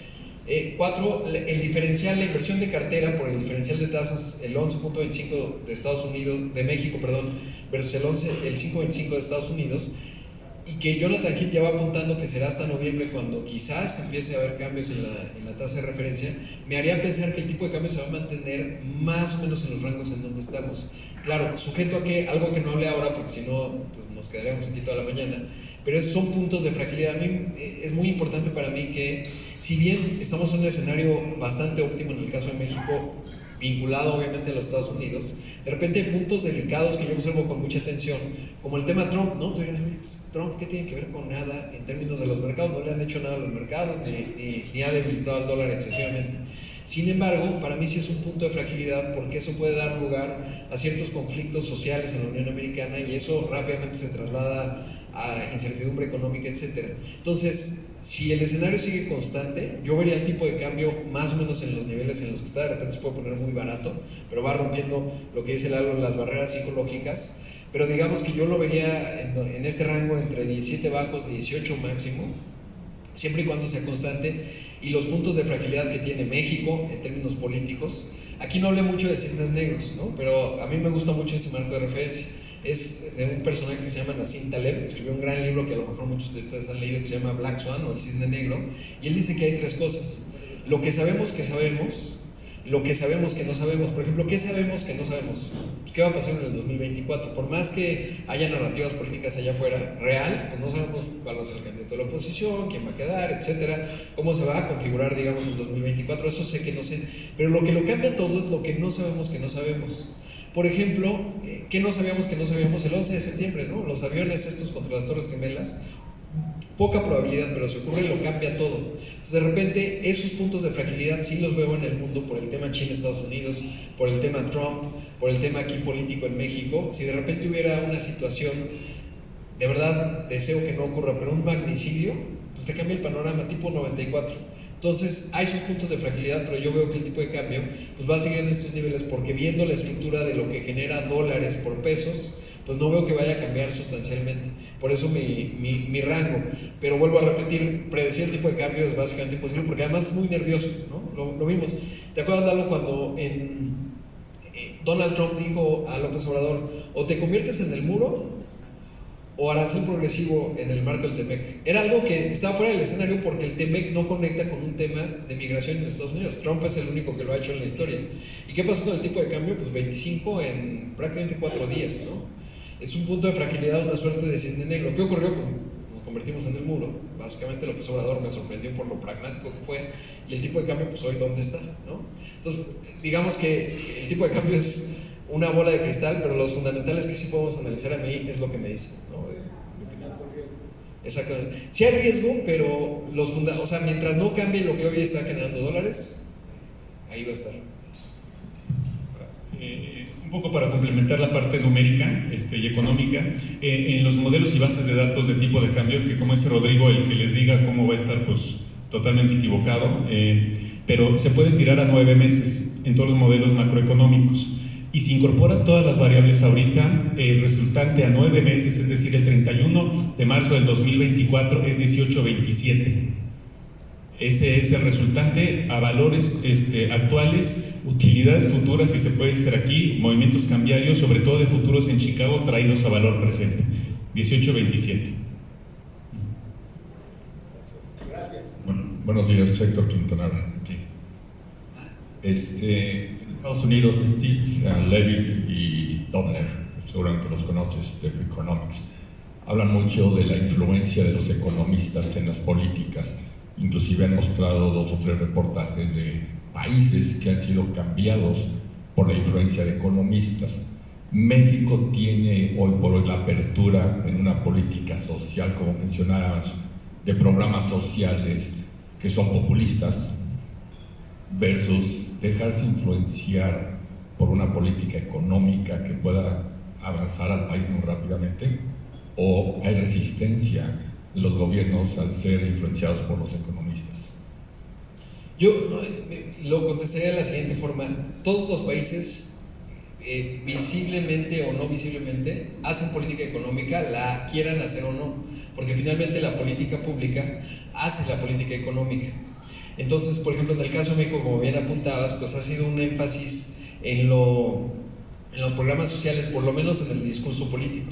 Pero lo que vemos en el accionar, aunque no haya venido un economista de otro lugar a darle consejos al presidente de México, pues resultó ultraliberal, como por eso ponía esa slide, ¿no? Porque si tú trajeras a Milton Friedman en el escenario pandémico y le dices, oye Milton Friedman, ¿qué hacemos?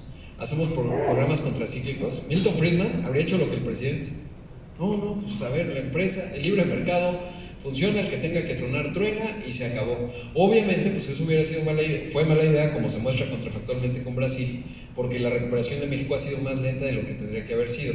Si me preguntan a mí, el otro día tenía esta discusión, pues yo no necesariamente hubiera cambiado la posición fiscal de México, pero si hubiera pausado, bueno, yo nunca hubiera hecho obviamente las obras estas, ¿no? La refinería, el tren y cancelar el aeropuerto, pésima idea para mí, pero las hubiera pausado y con ese dinero, que ya la refinería va en 20 mil millones de dólares, hubiera hecho las medidas contracíclicas y luego arrancaba. Y lo que hoy estaría cosechando el presidente pues sería muy distinto desde el punto de vista económico.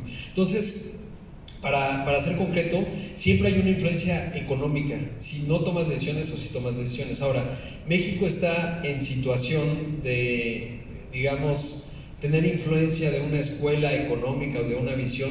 Yo creo que México, y por eso soy muy optimista de México también en la parte política, en el 2024, en octubre de 2024, cuando tengamos un presidenta, no sabemos el resultado, hay que ver qué plantea la oposición. La verdad es que no tiene mucho margen de maniobra que llegue. Van a pasar dos cosas y por eso soy optimista y aterrizo un poco en lo que me estás preguntando. Uno, cuando tú, o sea, no hay otro Andrés Manuel López Obrador, o sea, Claudia Sheinbaum o Marcelo Ebrard o incluso Adán Augusto o el que venga en la oposición no tiene esa capacidad que tiene López Obrador de con la narrativa política aguantar cosas. Por ejemplo, ahora que mencionaba el tema de Trump, cuando Trump dice te conviertes en el muro arancel progresivo, si José Antonio Meade o Ricardo Anaya hubieran tomado la medida, poner a más de 20,000 miembros de la Guardia Nacional a convertirse en el muro y frenar a los centroamericanos, bueno, su costo político y social hubiera sido enorme, inmenso. López Obrador, costo social y político cero, ¿no? O sea, no lo tramita porque tiene esta capacidad que sí hay que reconocerla. Yo creo que no es un personaje estratégico, pero sí es muy astuto. Y entonces desde el punto de vista de comunicación pues trae la agenda, ¿no? Entonces lo hace muy bien. Y entonces, como no hay otro en el 2024, aunque quizás va a formar parte del sistema, o sea, va a estar ahí visible, el que venga no tendrá mayoría en el Congreso, probablemente, uno. Y dos, cuando ves la trayectoria del país de México, tú en el tema del cambio de la matriz energética, pues súbitamente necesitas, más o menos, depende quién te lo diga, pero andamos hablando de arriba de 6,000 millones de dólares en inversión en generación de energía eléctrica renovable, porque si no cambias la matriz no va a estar alineado con Estados Unidos y vas a empezar a ser dislocado. Y entonces, pues te faltan 6,000 millones de dólares. La CFE no tiene, ya se gastó además con estas plantas que le compró Iberdrola, mala idea. O sea, si tenía margen ya no tiene, están muy endeudados, están comprando con un vehículo. Entonces, ¿qué tienes que hacer? Pues flexibilizar tu marco regulatorio o tu parte ideológica para alinearte y dar resultados, porque es muy claro. Por eso el presidente, que es muy sensible al tipo de cambio, cuando le dijeron te conviertes en el muro, se convirtió en el muro.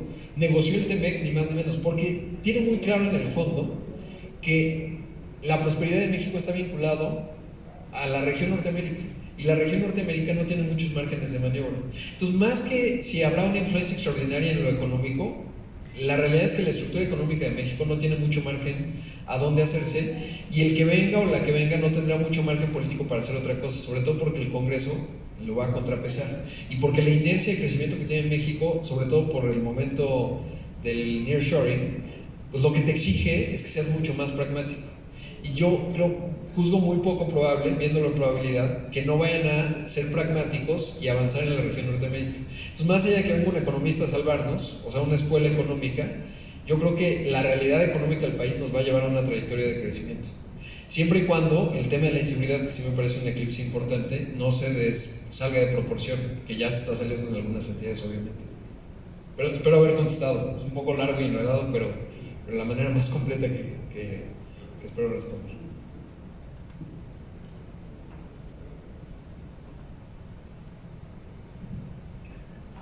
¿Alguna pregunta adicional? Adelante, a ver si me ayudan con el micrófono. Gracias.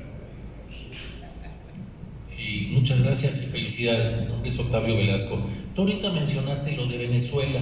Efectivamente, yo creo que Venezuela lo vamos a hacer. Pero ¿qué pasa con la separación de poderes que está tan amenazada? Todos estos números dependen de una política y de un gobierno propositivo para el desarrollo de la democracia y de la economía. Y una segunda pregunta, ¿qué pasa con el grupo BRICS?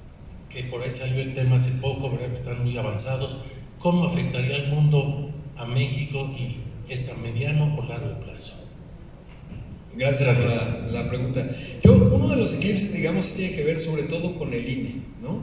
Porque la separación de poderes está dada en términos institucionales. Hoy la Corte, gracias, de verdad, gracias a que no había ChatGPT, pues la ministra Esquivel a lo mejor ya hubiera sido presidente de la Corte. Yo creo que no, ya he platicado. Pero hoy el dique que implica la Corte en la separación de poderes es fundamental. El Congreso, lo que tengamos en 2025 dibujado, que yo dudo mucho, porque cuando uno ve la trayectoria económica del país, los números que sacó en 2018 Andrés Manuel López Obrador, y que no será trasladable necesariamente al candidato o candidata que plantee, eso hace que, estoy seguro que, por ejemplo, si se llevó todos los estados, Aguascalientes, Nuevo León, Jalisco, en el 2024 no va a ocurrir, porque ya tuvimos 6 años, y ahí están los resultados. Más de 600, ahora no lo mencioné, pero 600,000 fallecidos por COVID por una política de salud fallida, en donde las clases medias pues no necesariamente se han visto tan beneficiadas, ¿no? En unas partes del país sí, por la inercia económica. Entonces la separación de poderes ahí sigue.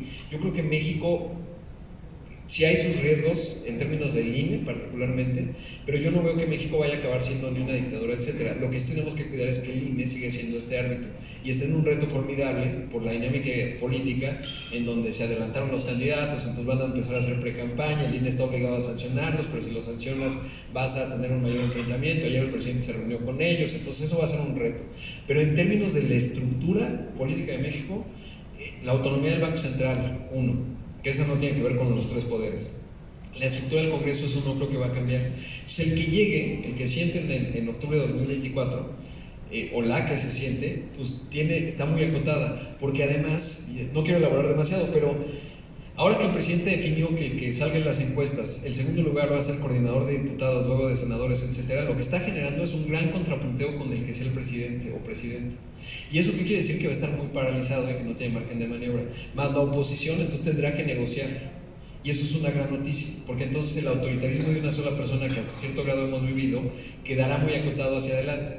Y cuando tienes que negociar la trayectoria de actor racional de este país que está conectado a la región Norteamérica, pues no te queda más que, digamos, negociar en la parte en donde se detone más crecimiento. ¿Cuál es esa? Pues generar la integración todavía más profunda con Estados Unidos y lograr que los mercados de consumo sigan creciendo o crezcan más. Entonces, desde esa parte lo veo, esa es mi visión. Ahora, los BRICS, y rápidamente, los BRICS son una fantasía, es como un unicornio. A mí no sabes qué coraje me daba, porque el término BRICS es Brasil, Rusia, India y China, y luego le pusieron la S y era Sudáfrica, ¿no? Y cuando lo veía, lo inventó Jim O'Neill de Goldman Sachs en el 2001, y se empezó a poner de moda en el 2006. Y decían los grandes países de potencia, y me daba un coraje porque ya sabía estos datos. Decía, pues claro que México es un BRIC, ¿no? O sea, un país emergente de alto potencial. Obviamente China es otra magnitud, ya lo vimos, 1.400 millones, la segunda mayor economía, es otra historia.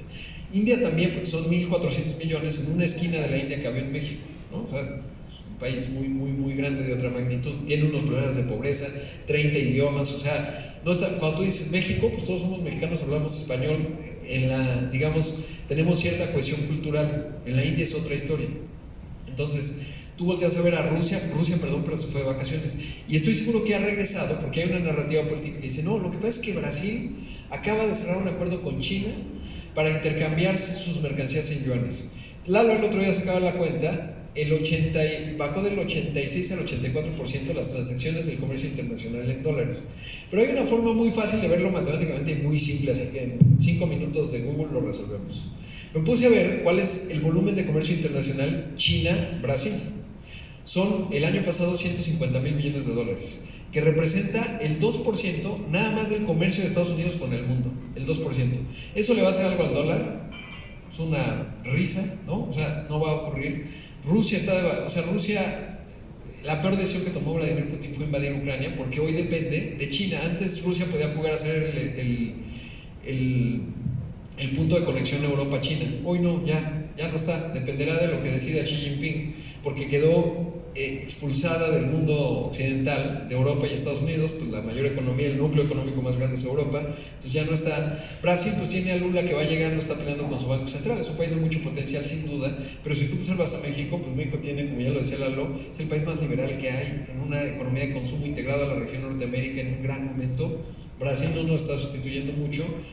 Rusia ya dijimos, India es otra magnitud, pero tiene un montón de retos enormes, no nos compite geográficamente. Sudáfrica, bueno, pues no está. Entonces realmente el BRIC es un mito, como decía el presidente Salinas, un mito genial. Así lo veo yo, por lo menos. Y ese es el gran seguro que nos dejó el maldito neoliberalismo, ¿no? Nos dejó pues una capacidad de apertura brutal. Y voy a decir algo que no le gusta mucho a la gente en general. Arriba de la Constitución, con todo el respeto, están los acuerdos y tratados internacionales. Entonces hay muchos contrapesos muy relevantes, ¿no? Muchos contrapesos.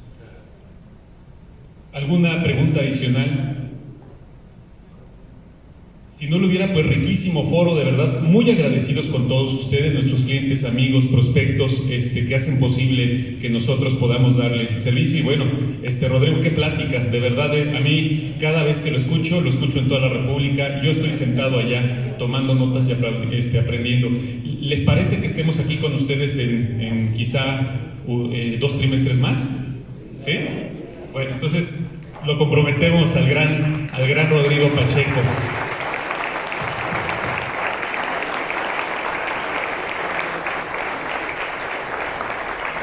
Gracias a nuestros compañeros, Rubén Jiménez, banquero patrimonial de nuestra banca patrimonial y privada multiva, a nuestro director en Aguascalientes, el gran Pepe Revilla, también funcionario destacadísimo aquí en esta región, y a nuestro director regional. Gracias, mi querido Víctor, por hacer posible y poder estar aquí en tu regional Occidente Bajío, pues nada más la más importante del país. Gracias a todos.